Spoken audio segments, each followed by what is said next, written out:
स्वर्गीय गणपतराव फराकटे हे 2005 पासून ऑगस्ट 2024 अखेर सलग 20 वर्ष संचालक पदावर होते. 2005 साली पहिल्यांदाच निवडून आल्यावर त्यांना उपाध्यक्षपद मिळालं होतं.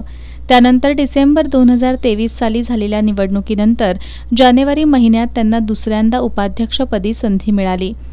बिद्री कारखान्यात उपाध्यक्ष म्हणून काम पाहत असतानाच 24 ऑगस्ट 2024 रोजी गणपतराव फराकटे यांचं निधन झालं. त्यामुळे रिक्त पदासाठी आज कारखाना कार्यालयीन सभागृहात संचालक मंडळाच्या सभेचं आयोजन करण्यात आलं होतं. यामध्ये रिक्त पदासाठी मनोज फराकटे यांचा एकमेव अर्ज आल्यानं त्यांची बिनविरोध निवड झाल्याचं पीठासीन अधिकारी जी मावळे यांनी जाहीर केलं. या निवडीनंतर कारखान्याचे अध्यक्ष के.पी. पाटील यांच्या हस्ते नूतन संचालक मनोज फराकटे यांचा सत्कार करण्यात आला.